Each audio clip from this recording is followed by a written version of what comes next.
to another edition of TechXY Turbo, but an edition unlike any we've had before, because I'm very pleased to bring you a roundtable tech edition about STEM in Western New York, and we're joined by a co-host, Juaria Duhair, and two amazing organizations, Rust Belt Robotics and the Sisterhood of Trades. We're going to be talking to a variety of the guests, asking questions, and having a great conversation. And we're also going to be celebrating Rust Belt Robotics making the robotics final, first robotics in Houston this year, an amazing achievement for Buffalo's first community robotics program. We're excited to have you all. And with that, we are going to introduce ourselves, starting with Juaria. Hi, everyone. My name is Juaria Duhair. I'm an entrepreneur. I'm a community builder. I was also the Director of Innovation and Entrepreneurship at the Buffalo Niagara Medical Campus until I most recently pivoted into banking. So I'm really excited to be here with you all. I'm a mom, and I'm really excited to be joining Frank tonight and just really learn from all of our incredible guests about robotics, about skilled trades, hopefully some conversations around mentorship, and just really the incredible talent that's being cultivated here in Western New York. Great. Dylan, Rust Belt Robotics. I guess I'm a founder and director of Rust Belt Robotics. We started about 4 years ago. I've been doing FIRST robotics or educational robotics in some way, shape, or form since I was in the 9th grade. So, and then nowadays I'm also a senior automation engineer at a company called GTI Fabrication in Buffalo. Wonderful. And Dylan, who do you have with you from Rust Belt? Do you have a student with you today? Yep. So today we're joined by Amog. I can let him introduce what he does on the team. Hi, I'm Mo Kelskar. I was lead team design for the FTC bot, and I'm in 9th grade at Williamsville East High School. Great. Welcome to have you, Amog. And also, we are joined by Nush from Sisterhood of Trades. Nush, please introduce yourself. Hi, thank you guys for having me. My name is Nush Ahmed from the Sisterhood of Trades. I am the CEO and co-founder of the Sisterhood of Trades, which is the largest group chat for women in the trades. We are a community-based organization that helps women find their voices in the skilled trades. And by trade, I'm also a machine operator, so I work in manufacturing. Great. Happy to have you. And last but not least, we have Buffalo's Iron Man, who also goes by the name of Tucker. Tucker, can you please introduce yourself? Hi, I'm Tucker of Tuck's Garage, where I get to 3D print and make all sorts of fun things that I want. I work at a place called HFW Industries, where I am their plant engineer, where I run around fixing all sorts of things and making improvements, as well as in my free time, I bring my two sons, who are 3 and 5 months old, to Rust Belt Robotics and teach and mentor all the students there on the best way to make robots. Great. Happy to have you, Tucker. So great. So what's really interesting is this is the 3rd season of TechXY Turbo. Juaria was on with me in the very first season. And the guest this first season was Dustin Snyder. He's a consultant, right? Business suit. So you wouldn't think of him with STEM or manufacturing, but he made a really interesting comment. We were talking and we somehow got into welding, and he was saying, you know, with all the automation stuff, he goes, nobody is looking to remove or downsize welders. If anything, they're looking to add more welders, and they're particularly seeing now that more of the welders are working alongside automation and robots within the organization. So if anything, it seems like there's a renaissance in advanced manufacturing, tying back to STEM, and really wanted to dig into what you all are seeing at the ground floor of it. So we're going to ask some questions, go around, and I'm going to kick it off, starting with, Rust Belt Robotics. So quick question So Dylan, just completed the first World Championship, and this is a team that is completely free to any student in our region. What does it mean to you to prove that access and excellence can go that far, can reach the finals of this field? I guess it's something we've been kind of learning this whole time, right? Will our model prove to be, successful? And this year, to me, what it means is you can take a community of students, and to me, really, it's the students have it in them. You just have to give them a space to learn and to grow. But you can get a group of students together from different backgrounds and everything, and they can work together to be extremely successful and even perform better than I guess longer and older teams than we are that have been around for for quite a bit longer. So in my mind, it kind of proved all that, I guess the model that we have built in our lab, Rust Belt Robotics, the culture and all that is the right one. And I guess we'll see how we do in the future. Oh my goodness, that's such a powerful point. I think sometimes people just assume that if something is accessible to everyone, the quality somewhat suffers. But what you're really showing is the exact opposite. I think that's really when we remove the barriers and we're actually unlocking some of these talents. But I have a quick follow-up question for you. Buffalo is often described as a city of grit, a city of resilience and reinvention. And I think for you, how does that identity show up inside your team culture? And also in the way that students approach robotics. If you can tell us a little bit more about that. Yeah, I guess that it's kind of in the name a little bit there. So the name Rust Belt Robotics is kind of built to be that kind of identify that we're in Buffalo. We have that identifiable Buffalo grit, if you will. But then that new piece, the robotics piece, right, that looks towards the future. Naturally, as robotics always has, I think the term robotics always will look to the future, even as we have robots in our everyday life. But I think that as we've I guess grown the culture in the lab, we kind of on a daily basis, we've been very, very scrappy starting out, even as successful as we have been, and our kids kind of know how to make a lot out of a little up to this point, and we're slowly growing and getting more things and doing it, I guess in a slightly higher end team sort of. But kind of going back to that original question in this one, but we're ranked 12th overall in New York State this year, and we kind of did it with that grit and that Buffalo personality up to this point, and now we're kind of looking to the future, so how do we grow and how do we polish this into a repetitive success, which I think Buffalo has been good at too, right? It's just more of that grit, more of that working hard kind of mentality that Buffalo has. So. Absolutely. And I think that's a great point. And I've seen that with my daughter in high school and athletics. And I think that grit, really extends. So Nush, to you, speaking of grit and community and really building something, Sisterhood of Trades started from something very relatable, conversation and community.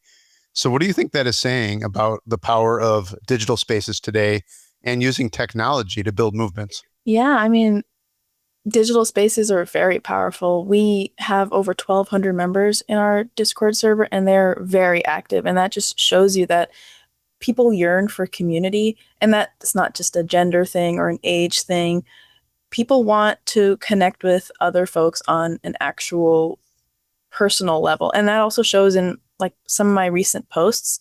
I write letters to people. I like to do that. And a lot of people are enjoying that. A lot of people are wanting to, again, have that sort of, well, that's not really a digital connection, but they want to have that personal connection.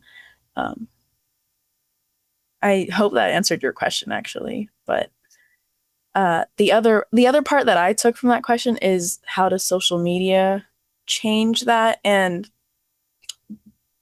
our community grew from social media. Our community grew from TikTok and Instagram, and it's continuing to grow very much so from those two platforms. So I think that goes to show you that there's a different audience on those platforms, and we really should, and by we, I mean LinkedIn and this sort of skilled trades industry really needs to go on those apps and try to find out. I mean, I would agree. I mean, I think Tucker Juaria, by my, wanting to get the story, would agree. That's been very powerful how it shows up.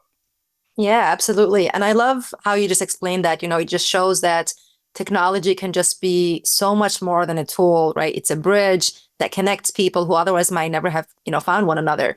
But just a quick follow-up for some of our listeners who are contemplating, trade school, college, there's often just this false divide created between college pathways and skilled trades.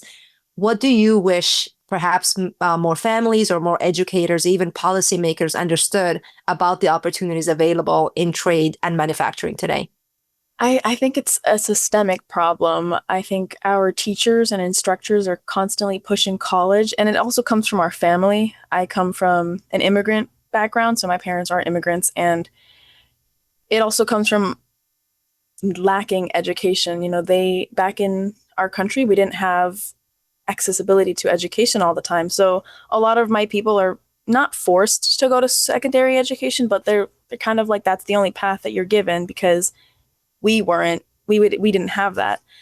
And my message is kind of to those families that there isn't just that one linear path to college and then to success. There's other paths, and I understand because we didn't have, or I can't say we because I had education, like I was able to access that stuff, but just because it wasn't accessible to us before doesn't mean we have to take those same paths. And then to guidance counselors and teachers, I think that they're getting better at this now, but I hope that they keep more of an open mind when it comes to having those conversations about university versus trade school, because I don't think they mean to do it on purpose, but they just speak so negatively about being in the trades, and it's very false. Like that image is very false. So Yeah, I would agree. And I think also even the notion of paths, I think you can intertwine both, right? And I remember dating myself a little bit, but in middle school, my favorite two classes were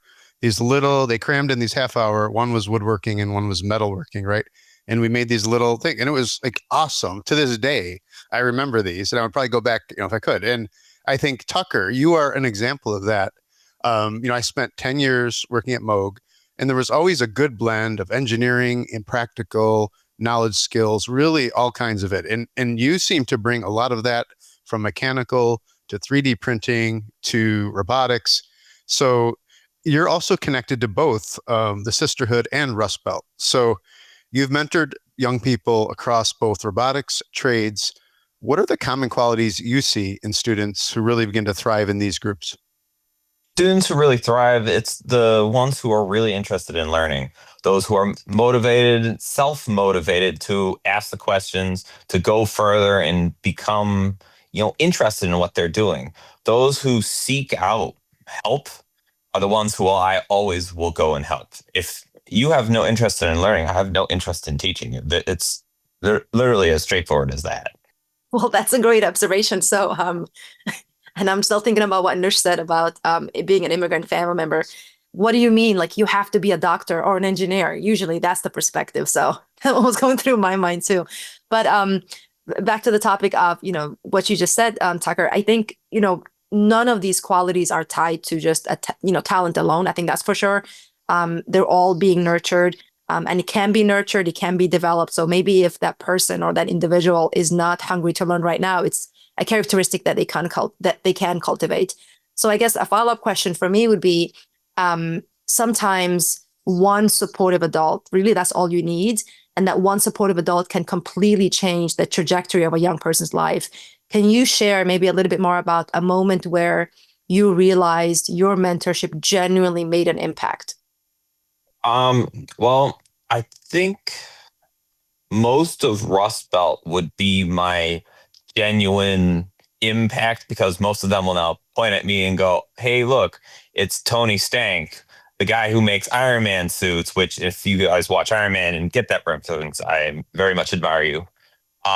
Most of the kids now have gone from what is 3D printing to I'm just going to go design this and print it. Amog especially has taken over our organization of our pit. We have gone from more of a, hey, where's the drill to more NASCAR style. The drill is in this drawer, labeled and in a 3D printed bin. Go get it. So, I mean, the kids are just self-improving in ways that I may not have even intended, but it's happening nonetheless. And speaking of social media, the only reason that I know Nush and the group of Rust Belt Robotics is because of social media. Nush had come out here and on a whim had posted that she was visiting family in upstate New York. And I said, no way. I'm in upstate New York. Would you like a shop tour? Come on out and visit. And she's like, I would love one. And since then, we have become very good friends. And then later on, I was at a high school career event for a high school nearby that happened to have Rust Belt there. I talked to someone there, and just by chance, I got in there as a mentor. And it was like, well, this seems like a good idea. Away we go. And it was like, nothing would I would not have come to this point if a few key events, either socially or interactively, it would have, I never would have gotten here without those. Awesome. Awesome. Thank you, Tucker. And Amog, to you, that really good segue. So robots are all over, right? Like you go on social media, movies, everywhere. So people have all these impressions of robots, but you've actually worked on one. What, for anyone listening who's interested or curious, what do you think would surprise them most about what actually goes into it? And what do you enjoy the most in the robot work? I think what would surprise the people the most is they think that robotics is just like the physical building of the frame and like what goes on the frame. There's quite a bit of work that we do behind the scenes, whether it be like strategy, scouting, or other stuff like that, which really impacts how your robot does at competitions. So it's not just the physical robot that you take. There's quite a bit more things behind it. And for the favorite part of it, I think, like Tucker said, I did quite a bit of 3D printing. So I think the ability to design something in an online system and make it on your own in just like a small 3D printer and then put it on a robot and watch it work in real time on a real match with other teams using like pure aluminum parts for the same exact reason. I think that's something that's really special and something that is probably my favorite about robotics. Wow. And just remind everyone what grade you're in. I'm in 9th grade at Williamsville East High School. Can I jump in there? I didn't think you were in 9th grade. I thought you were at least a junior. I forget that you were in 9th grade from time to time.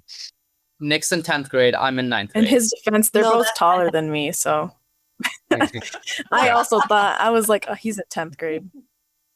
No pressure for high school students listening. So yeah, no pressure there.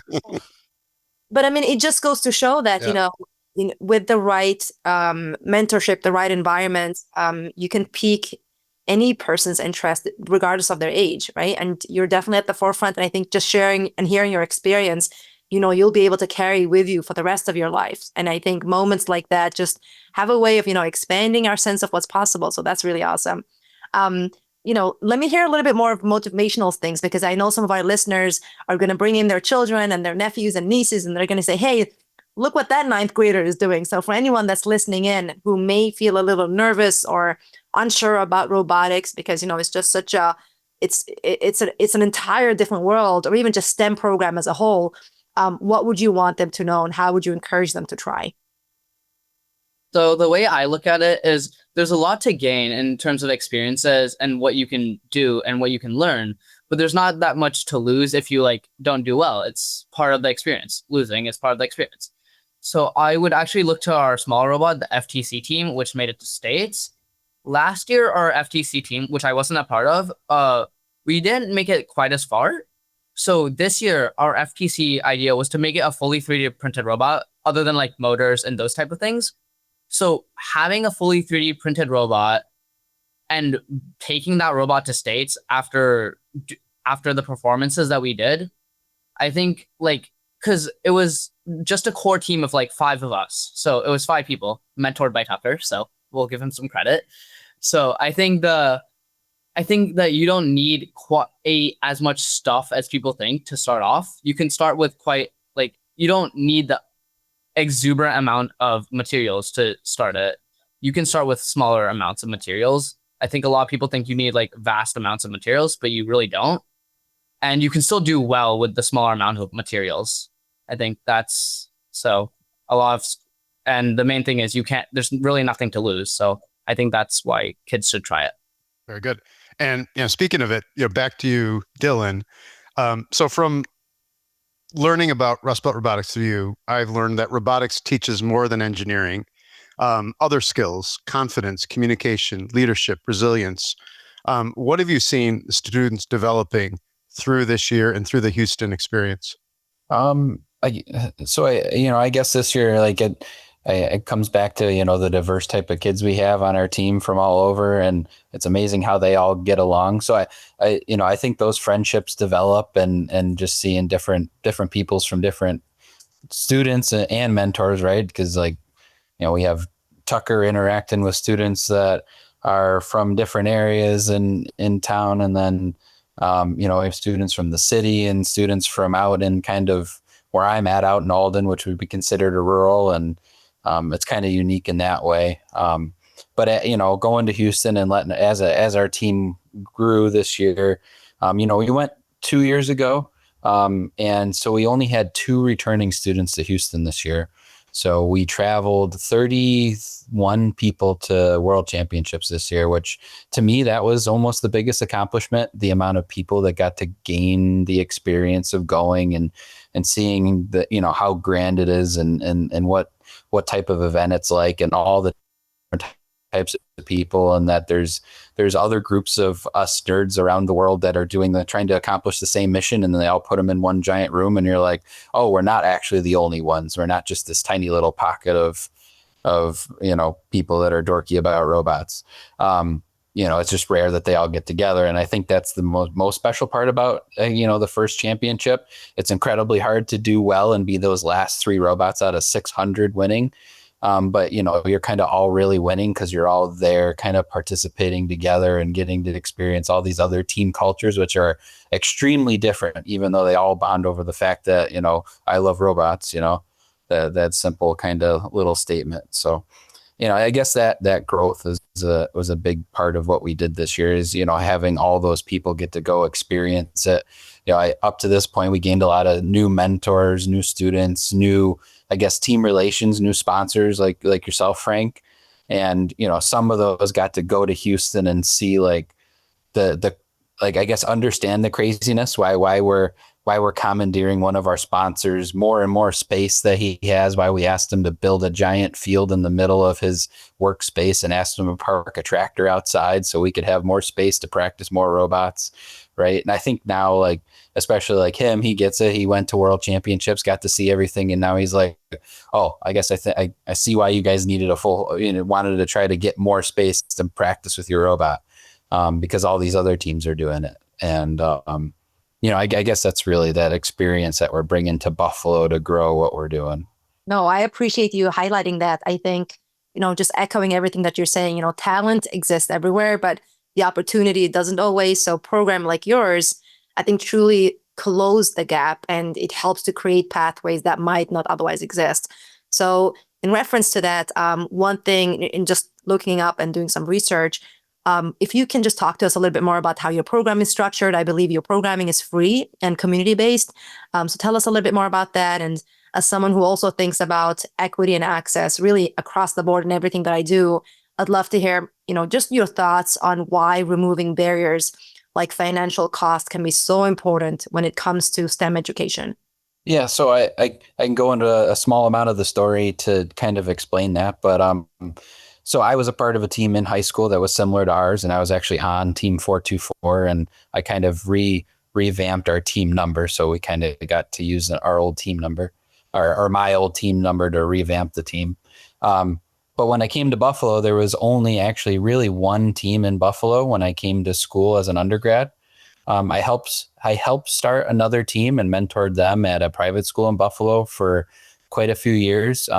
And it became so competitive, and they had certain goals, and they kind of closed that team slightly more off to outside students and accessibility. So I said, I really want it to be accessible. I volunteer my time. So I started our team to make it accessible. A lot of the students, I loved all the students on that other team too. Their students are students, but I particularly appreciated the ones that kind of came from the community there. So I opened up our team and said, well, it's going to be free and we're going to figure it out. And we've been figuring it out, and we're still figuring it out. But I guess that's the fun part of it. But I guess that's kind of why we exist. And, I think the benefits of bringing kind of that access to everybody is just, to me, is just so important, that having no barrier. Really the genuine barrier in our lab is you got to be willing to show up like robots and want to work hard, which, a MOOC fits all those categories. But and really that's enough of a barrier for a lot of students. But I can guarantee every student in our lab kind of fits that barrier to some level. Right. But they don't have that other objective barrier that's monetary. Right. So, and I think that's the most important part. And that's one that a student can't necessarily overcome on their own. Right. Those other ones I mentioned, they certainly can overcome on their own. So Great. Thank you. And I want to switch back to Nush and, kind of building on that, but in a different way of thinking about access and opportunity. So, I'm a girl dad. My daughter's fortunately in college, and she took a STEM route. But what was very noticeable is from middle school on, that became less and less appealing to a lot of girls. I noticed, they could begin to narrow out of those fields, even if they were very, very brilliant and, at younger ages. So, Nush, and from what I'm seeing is you're really helping online and through messaging and through what you're doing, redefine what options and leadership look like for young women, certainly in Buffalo, manufacturing and skilled trade. So what are your thoughts about this moment and opportunity for women who want to get into these fields and workforce, and your feelings about this? Stereotypically, I wish that they understood that they're not a dirty, dark, dangerous option in life. And that goes for all STEM trades. That also goes for any entrepreneurial career path. I hope that answered the question. Oh yeah, truly, it's just such an important point. And I think even Frank touched on this earlier. We spend a lot of time just talking about workforce shortages. We talk, but there aren't really conversations like this that just remind us that skilled trades aren't just a backup plan, right? They're also a vital part. It's a rewarding career pathway. Yes. So maybe talk to us a little bit more about that. I write about this all the time, that the trades are like the backbone of not just the trades industry, but the whole world. We wouldn't have our lights, we wouldn't have this recording without someone in the skilled trades behind the scenes, especially not without machinists and manufacturers. And so I think it's worth bringing those conversations up in colleges, in high schools, in middle schools. I know for a fact it wasn't really brought up when I was in school. I had to force my way into automotive. And I wish that wasn't the case. I wish it was a lot more publicly sought out or sought after. But I'm kind of curious about Frank's question. I feel like I didn't understand it right, and I wanna go into it. So through high school, I began to see fewer and fewer girls go down the STEM path. But what I see you're doing online messaging and your website, it looks like it's more appealing. There seems to be more options. So I guess what I'm seeing you're doing is painting a picture of more options than I was seeing 10 years ago. There was a lot of STEM, but it was very biology, healthcare, that kind of thing. And what I see is a broadening to manufacturing and actual lot of tools and engineering, which is really so cool. like blue collar. So that's what I was trying to convey. I got you. I think I could clarify this right now, actually. So the Sisterhood of Trades is mainly for blue collar, technical hands-on trades. We do have our engineers. We love our robotics engineers and all that stuff. So shout out you guys. But we like to showcase the real sides of the hands-on skilled trades. So that would be carpentry, ship fitting, welding, manufacturing, all sorts of things. To showcase that there are other paths that don't require a college education, that also you don't have to sit at a desk, but you can still get your creative outlet taken care of through this trade. And just a quick question, Nush. Some of our listeners might also want to know this. So you do run your own podcast, correct? Yes, I have 3. So yeah. I don't stop talking. But no, that's incredible. So you run 3 podcasts, and you're one of the 4 founders of a community organization, right? So you're clearly someone who likes to build things. Maybe talk to us a little bit more about ways that the listeners can hopefully tune in and follow along all those 3 podcasts if you Yeah. want to just quickly. For sure. And So the first one is Next Gen MFG. That's mine. And then there's the Sisterhood Takes the Mic. That's the Sisterhood podcast. And then I actually don't know if I could say the third one on air because it does have a swear word in it. So I'll just leave that out. And if you find it, you find it. But I know it's like not really a question that I'm supposed to be asking, but it's kind of a statement about like accessibility because it's something that like Dylan mentioned and it made me realize like the Sisterhood and RBR are very similar in that aspect too. So our membership for our Discord community is completely free, just like how it's free to download the app. There's no reason for that to be behind a paywall, but to be highlighted in our articles or highlighted on our podcast, it's also free. To get any of our resources, it's free. Like all you need to do is be a verified member of our server, and I think we have that in common because I take pride in that. I've been in networking organizations and groups where it costed like $90 a year. And while that's not like that big of a cost, right? When you're either a student with no job or just starting out in the trades, you don't need another bill to pay for networking. Like that just doesn't make sense. So I made it my life's mission to have it be accessible and free and open so anybody who needs resources can get them. That's awesome. And thank all of you for that. And Tucker, wanted to jump to you on that. So we've talked about robotics, but 3D printing is very prominent in a lot of what you do.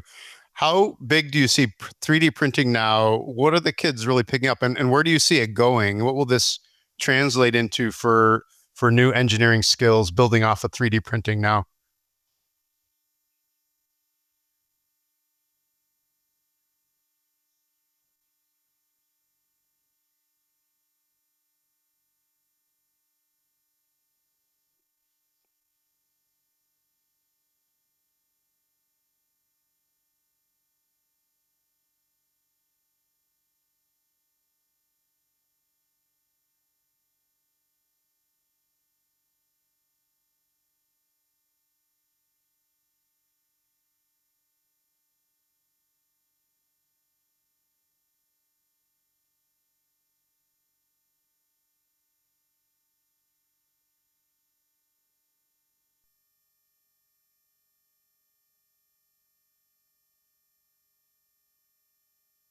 Oh, 3D printing is going to change the world. It really is. I don't say that lightly because I am a huge 3D printing nerd. Obviously, if you can look around me, I have 3D printing Iron Man and everything galore. 3D printing has unlocked new avenues of manufacturing and building that weren't available, call it 10, 15 years ago.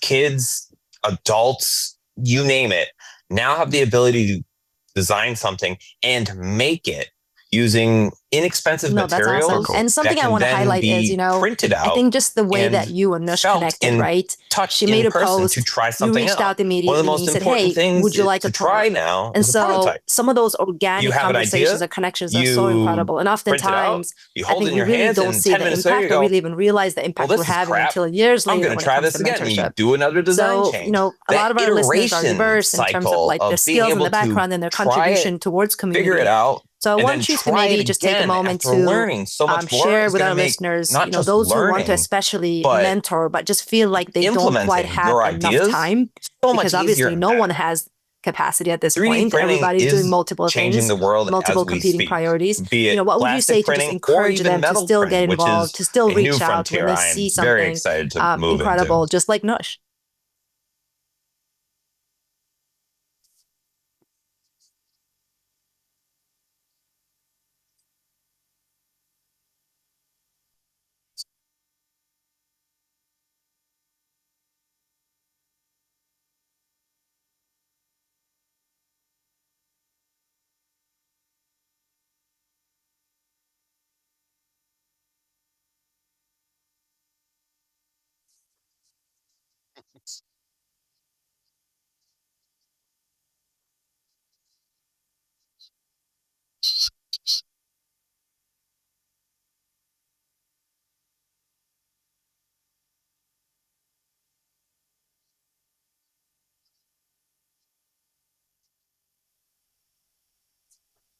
3 words. Just do it. That's it. I swear to God, it's so dumb, but it's simple. Just do it. Just go. Half an hour. Doesn't matter. Literally, you can have 0 skills you think are applicable, but you would be surprised how many times I have been able to talk to somebody and they go, hey, I have this idea. Do you think this is crazy? And I'll go, no, that's a genius idea. I love this. If you were to do this, this, and this, and then, somebody will turn around and go, oh, I didn't think about that. Let me go try that. You have no idea what you bring to the table until you're sitting at the table. Go sit at the table a few times, then you can start getting an idea of, wow, these are some really smart people. And not just No, I that. appreciate it. No, I find you're absolutely right. Just do it. Number one, for myself, and I think to that surround perspective, myself with because people who are always mentorship smarter always, than me. it doesn't I always wanna require a huge continuously commitment. learn. I think people have this idea that Anybody they've got to who's put aside learning X number will of hours always a week, grow. a month, So to being able to have come up as smarter a people mentor. around Sometimes me it's just being available as boosts needed, me up, and which reaching I out can then if feed back stars into the align and if it's the community right and opportunity. boost them up Sometimes in it's any way that I might have that they don't. Obviously, I don't know everything. A Moog will argue that I have a tendency of arguing differently, that I do know everything, but I really don't know everything. And I'm willing to admit that. Help anybody who has questions, and very much am willing to go, I have no idea. Does anybody else have any idea how to help What me? happened to the 5-month-old? Just do it.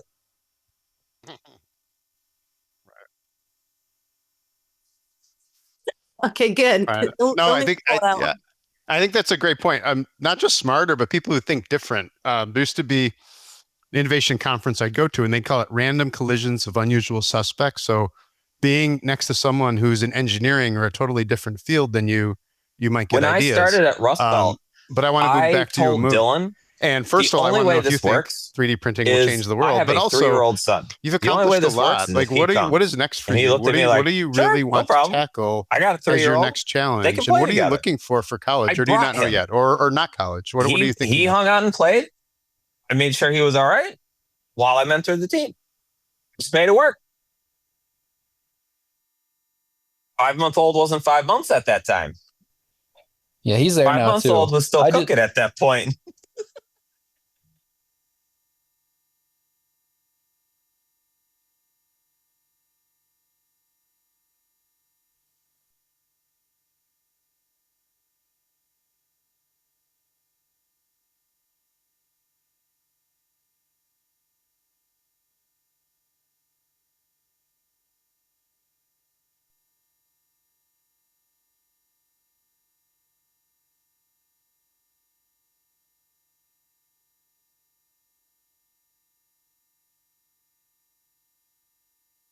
So I definitely think 3D printing is changing the world. As I said, for our small robot, it was fully 3D printed.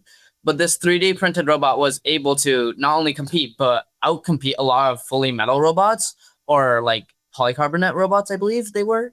So I think that the ability for us to make a robot, have it fully built and machined and like everything in under like 3 days worth of time, like print time, because we only were leveraging 3 of our printers, and then still be able to outcompete teams who had to build their robot for weeks on end, shows how strong 3D printing is. Also, to Tucker's point of being able to innovate, I believe our robot went through 11 innovations, and I don't think that simply is possible with a traditional robot. I think only with a 3D printed robot, in which you can continuously make like changes and implement those changes immediately, is it possible. I think for me personally, I want to take that team to Worlds. So I think FRC having gone to Worlds once is really important, and I think we should try to continue it. But I think our the FTC robot, being able to take that to Worlds would be really critical, because like really important, and like something that I would be really proud of. Because for FRC, of course, you have like 30-ish students. Like Dylan said, we took 31 students, so Worlds. But for FTC, you only have like 5 to 6 students. Just the confidence is so important. If anything, it's building up so much. But confidence is, of course, just like one of the greatest gifts, and we can help young people. And so, in terms of some of our Not just like listeners who being might not completely have a program in bad their school, versus or those maybe teams would be very they're important. just unaware of Like other very opportunities something and that would such. make me very proud. Where do they Amog just start? really What wants should they to get do? good at stairs. So at World Championships, if you compete for FTC, you're upstairs, and if you compete for FRC, you're downstairs. So he wants to have to run up downstairs all day at World Championships next year, trying to compete in both. With my luck, we'll be left and right, so we're gonna be like completely across the gym. So across the gym, just with my luck. So I wouldn't put it past.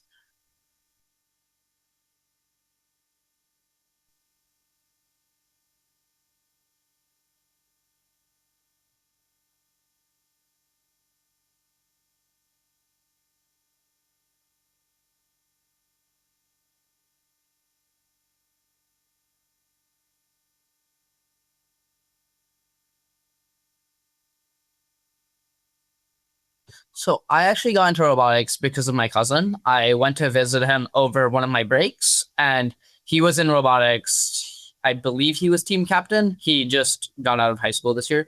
So I believe he was team captain this last year. And so I went and watched one of his competitions. And when I got back, I would look for teams. And this comes back to the point of social media. I would have never found any teams other than social media.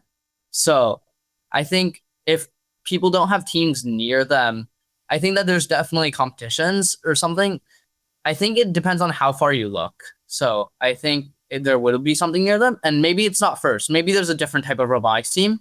You don't always have to look for first. There's many other types of robotics teams and robot competitions around them. So for us, we also have ECC Tech Wars, which is another like thing that my school does. So I personally was involved in robotics, so I didn't participate in that.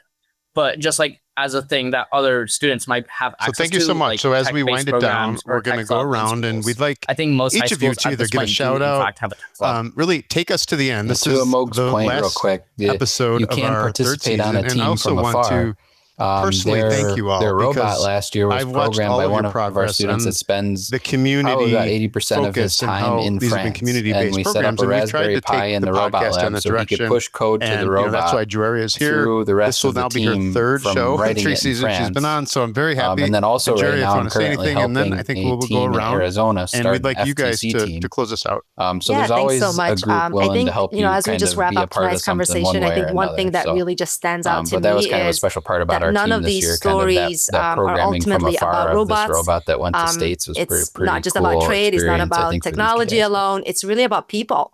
And I think there's, they're about what happens when young people are given access. Some of the stories that we hear today, when someone believes in them, for example, when mentors show up, when communities create space, that's where talent can thrive. And so I'm a mom myself. I have 4 little boys. And so I spend a lot of time really thinking about their future and what we're building for the next generation. So I think tonight's conversation gives me so much hope. So I'm really excited. Absolutely. Okay, so last word, Dylan.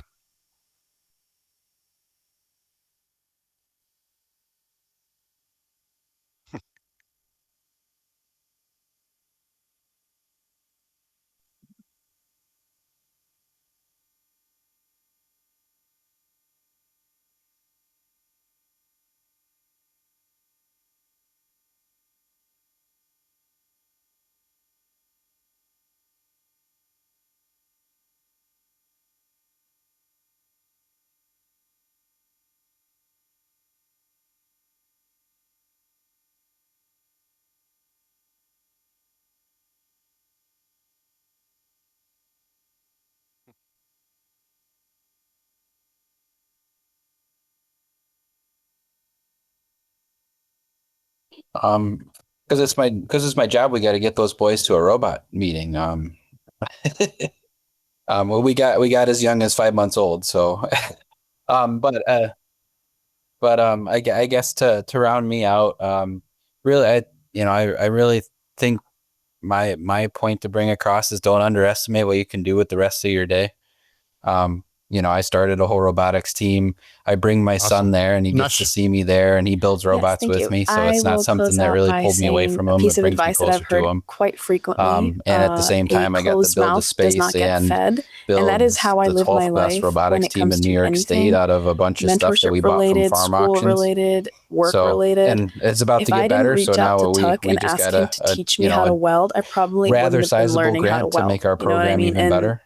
if he didn't reach out So to now me we'll kind or of vice versa, we look probably like wouldn't have the been as 12th close best as we robot are. team If I didn't in reach New out York to State. other people, Right I now, we wouldn't have gotten definitely half of the don't look opportunities that way, that but we I perform have been that way. blessed to receive. But what you So can that would do be with my that little extra time you have advice to at the close end of off your the day is kind episode. of amazing Thank when you. you start Well said. taking Tucker. the time to spend and do it. You can build Iron Man suits. You can build a robot team. You can build students.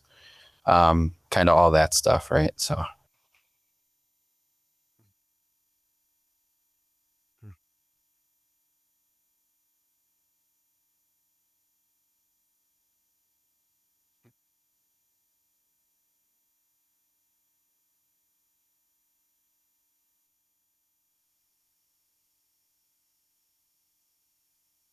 Absolutely. So, Mug, two things. First, congratulations for representing Buffalo. And two, close us out this season.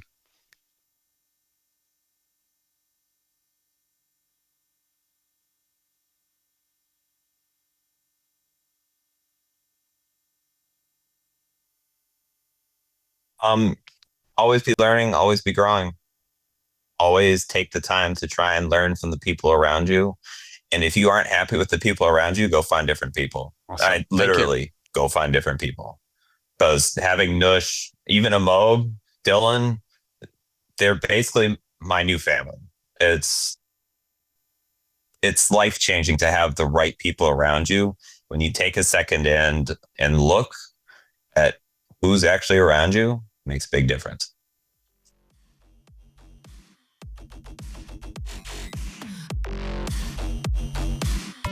So I think that the most important thing for me taking away is if you're given an opportunity, you should definitely take it, because in the worst case scenario, you won't enjoy it and you will gain nothing from the opportunity. But you really have nothing to lose and a lot to gain. So if you're given an opportunity in robotics, and especially robotics, you should definitely take it. But that goes for a lot of other things as well in your life.